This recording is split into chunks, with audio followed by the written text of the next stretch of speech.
Hi there. Welcome to The Preventable, the podcast giving you a seat at the table with conversations about the intersection of alcohol, drugs, and mental health in everyday lives. Take a seat and join us. Welcome to The Preventable. With me today is Laura Silverman, and she is, did I say that right? Yes, you did. Did I get it right? Okay, Yes. great. Woo. All right, my Midwestern accent was almost popping off here. Laura Silverman, and she is the founder, creator, originator of Zero Proof Nation. Welcome to The Preventable. Thank you so much, Nicole. Thank you for having me. I'm super excited to be at the table. Oh, very nice. So I just want to dive in. I have to tell you, first of all, thank you. You have been a really great cheerleader for Annie and for Sands Bar St. Louis. You've really just kind of helped provide like some guidance and some moral support. So first of all, thank you very much for that. Thank you for thanking me. You're Of course, welcome. my pleasure. And Zero Proof Nation. Okay. I think it might be best described as like a platform or like a movement or a connection hub. I like all of those. Yeah. Okay, great. So tell me, where did you come up with this idea, and like how did this come to be? I love it, by the way. Oh, thank you so much. So, gosh, I am a creative. I never used to call myself an artist because I can't even draw a stick figure to save my life. But I love playing with design and colors. And so I had that going, and I was, creating and designing my own websites pre-Zero Proof Nation. And then at the same time, I have my own sobriety story. And as someone who got sober at a young age, I can get into that now or later, but I was 24 and last week I just turned 39. So I don't look it, sound it, act like it, all of the above. Not drinking for almost 15 years keeps me pretty youthful. And also I don't have kids that I know. So that also keeps me young. You'd know. Yes, I exactly. think you'd know. I would absolutely know. So that keeps me youthful as well. But so I would, as a consumer of non-alcoholic beverages, and as someone who found that there was, for the longest time, such a dearth of options, like there just wasn't anything. I wanted to sort of blend my love of design and color and at the same time, there was this like burgeoning movement that was coming to be. And I was, it didn't always start out as what it is now. I mean, I've spent countless hours and hours and hours and hours on creating resources for people because I wanted those resources myself. But it started out as an Instagram feed of featuring sort of peeking behind the veil of non-alcoholic beverage producers, getting to know them a little bit more, hearing their whys, like why in a culture that is so saturated and soaked with alcohol would you want to create a non-alcoholic beverage? And it was always interesting to hear their perspective. And then I also wanted to feature community leaders and maybe not necessarily leaders, just people who were doing their own thing. And I noticed them and saw what they were doing and wanted to give them some sort of platform or highlight, or spotlight. And so it just grew from there. And then I realized that, it was just kind of happening in real time, like all of these booze-free bars and, shout out to Chris Marshall, the original Sands Bar in Austin. And, without his original guidance and cheerleading, I might not have ever started Zero Proof Nation. So kudos to him. But there's all these tons of new bars now. And during the pandemic alone, we saw the rise of the non-alcoholic bottle shop.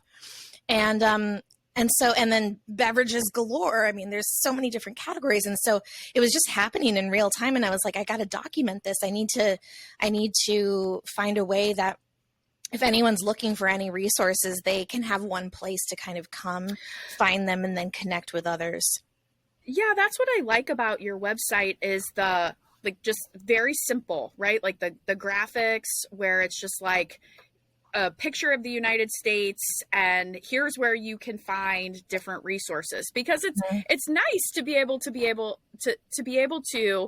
how many times can I say be able, but to be able to look at a picture, I know, to look at the map and see all of the different options, right? So that if I'm going to take a trip, I'm living in St. Louis, but if I'm going to take a trip to Denver, for example, I can see what's there, or Portland, or if I'm going to come to your neck of the woods in DC, then I can see what options exist. I mean, you're sort of the gatekeeper, I would say, about like what's happening where, and letting people know this is what's happening. That connector, have you always been a connector? Well, I don't know. I mean, I've had such a passion for connecting people with each other, connecting myself with other people. I had a blog, which actually still exists. It's on the internet maybe for perpetuity. As long as I'm paying for a Squarespace account, I might as well just keep it out there, because it's called the Sobriety Collective. And it was my first sort of foray into blogging online and talking about my own journey. And I differentiated myself at the time.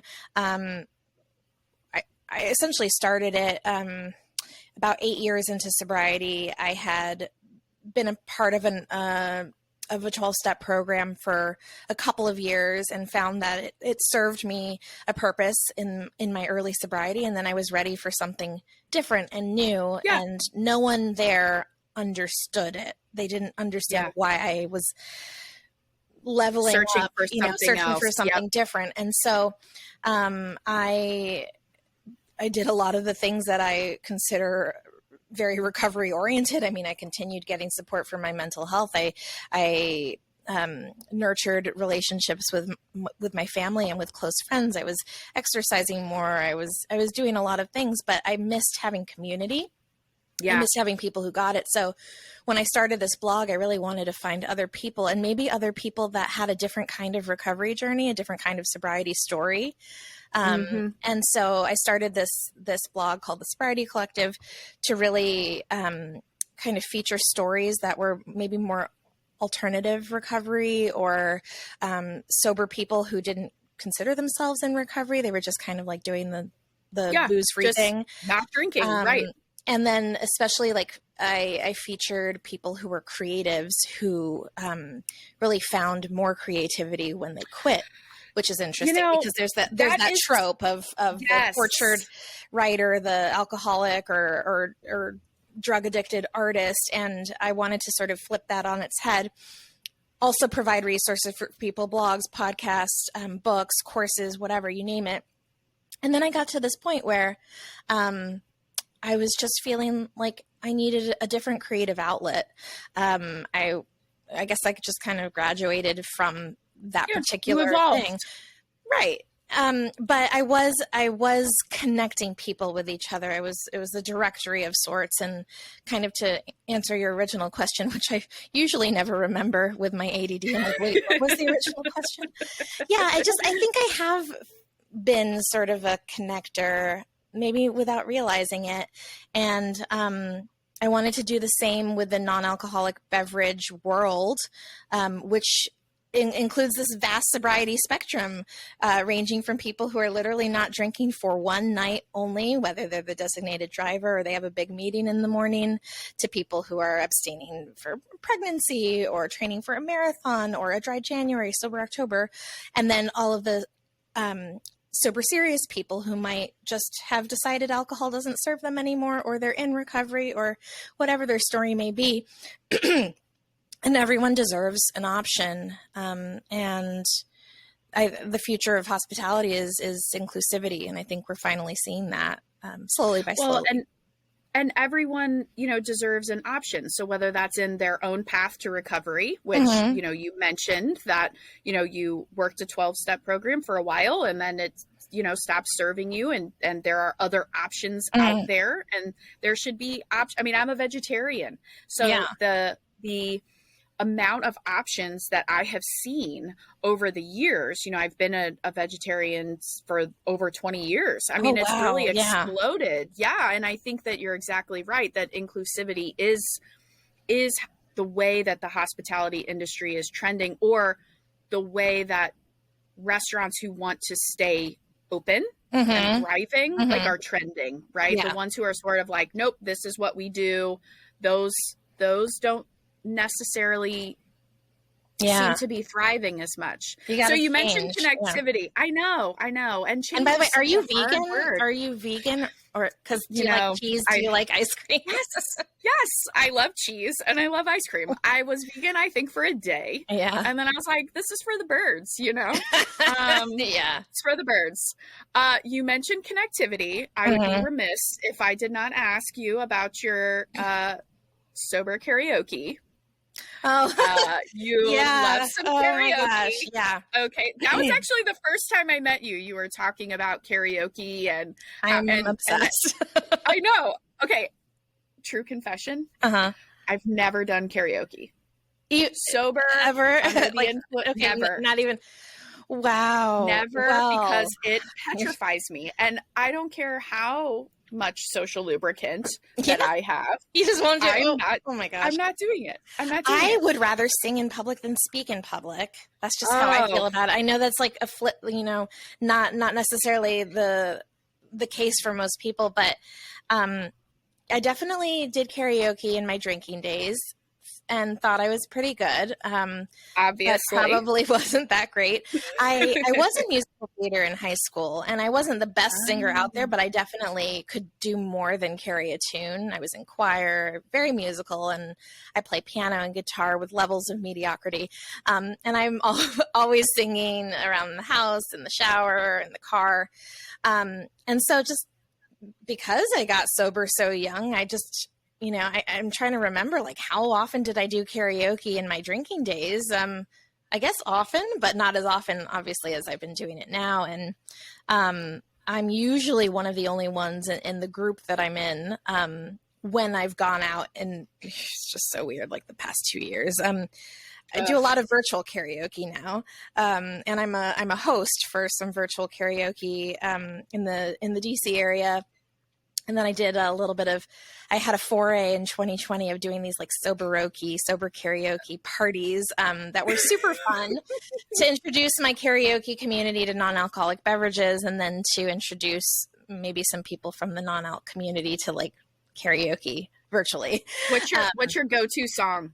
Oh, Darling by the Beatles off of Abbey Road. But I have so many. I mean, I have just a huge expanse. I have a long list of songs that I can, go to. And it's just really fun. And I love karaoke so much that speaking of connectivity, I'm also on a roller derby league.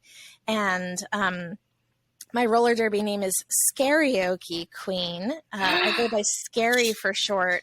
The cool thing is, because I've been so open and public about being sort of the booze-free babe, the resident booze-free babe of my derby league, I'm not the only one that doesn't drink, but I'm one of the few, and I'm definitely the only one that's very public about it. So people will come to me if they're struggling, if their spouse is struggling, or if they're not struggling, but they just want options, and they're like, where do I go? Like, what do I do? Where do I find stuff? So it's been really cool to just because I'm so open about my life and my journey, that people can just come to me and ask me for resources and help. And I love that so much. So speaking of resources, booze free in DC. Okay. Yeah. I went to college in DC. Oh yeah. Where? I went to Catholic University. Okay. And went with a lot of Irish Catholics. There were not a lot of booze-free options, I don't think that many people might have been looking for them either. I think you're exactly right. So what is booze-free in DC? What's the tie-in between that and Zero Proof Nation? So I guess I would call it like a sister brand. It's a sister brand because I'm the one behind it. They're not necessarily related, other than they have the same sort of voice. But essentially, I wanted to do, the national and international thing. That's Zero Proof Nation, and that is solely focused on beverages. Okay. With Booze Free in DC, it's a little more of a lifestyle blog focused on the DC area, which is really called the DMV, where we are. For most people, that's the Department of Motor Vehicles, but for us, it's Correct. DC Maryland, and Virginia. And I wanted to call it at first like booze free in the DMV, but I was like, I don't think people are going to get it. And hopefully you are booze free in the DMV if you're going to get your driver's license. Right, exactly. But, so it's called booze free in DC, but DC is kind of a catch-all for like the DC area. And I wanted to provide, again, like a resource for locals and travelers who wanted to explore this area from a wellness perspective and especially a non-alcoholic beverage perspective. So drinks definitely, Go ahead. I'm sorry to cut you off. It just makes total sense because DC is so walkable, right? Everyone's walking. Everyone's very active. People are, the metro, people they actually take it, unlike here in St. Louis where people are not really using public transportation.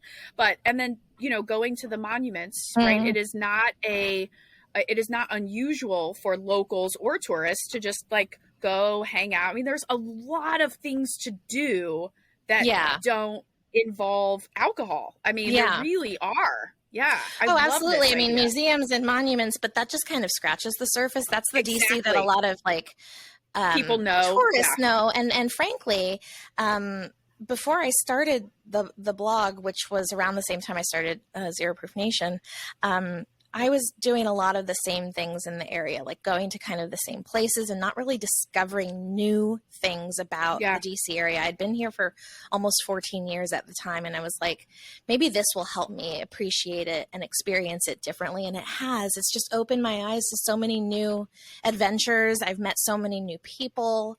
I've collaborated with a local magazine called District Fray, which is very aligned and has a lot of the similar pillars, like talking about culture and things to do and things to eat and drink. So first and foremost, it's about like, where can you find non-alcoholic beverages in the DC area, especially highlighting local brand producers and finding cocktails on menus. But it's also about interviewing local people who are sober or sober curious and having them be tour guides and take us on a tour of their sort of DC.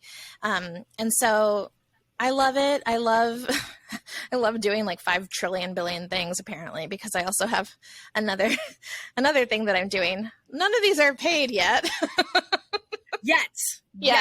Is that new thing your own podcast? Yes. Well, I share it with my dear co-host, Danny, the founder of Sipple in Houston. We are both huge music fans, especially Beatles fans, and huge non-alcoholic beverage fans. And so we wanted to combine the two into a podcast. And what do we call it? We call it By Volume, as sort of a wink to alcohol by volume and the volume of music.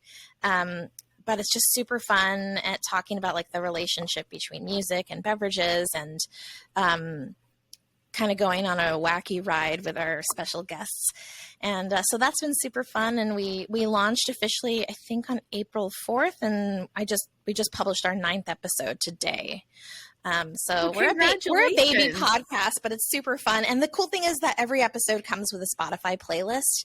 That is, that's awesome. Yeah. So we all have songs that we put into the playlist that are inspired by the beverage or by the guest that we've been talking to. So that's really cool. So I have one. I'm excited. I want to download the first 9 episodes you said. Well, they're long. You have like a 20-minute podcast, which is super digestible. I know we've probably gone a little over at this point, but it's long form, I would call it. It's about between an hour and an hour and a half for each podcast, but you can listen to it in chunks. Like you don't have to do it all in one go, and maybe half on the way to work, half on the way back, or whatever. But they're just, and like you can fast forward a little bit. It's okay, but you won't want to because it's just so fun. Right. I'll be exactly. All right, I have a random question, and then I have one final question. So random question. Yeah. Why the lightning bolts for Zero Proof Nation? That's such a good question. And someone stopped me on the street because I was like a year ago, I was wearing my own t-shirt because why not? Love it. And they're like, what, are you trying to be Gatorade or something? And I was like, wait, Gatorade does have a lightning bolt. Oh, yeah. I was thinking Elvis. So I'm so many other people have lightning bolts. So for me, it's like, There are a couple of reasons. One is just like this ridiculous reason, because I saw a design that was not the same, but definitely it had like, it was on Canva. It was on Canva, my favorite thing, canva.com. And it had sort of like a lightning bolt in the logo. And it didn't look anything like my logo, but it was just like, that inspired me, A. Yeah.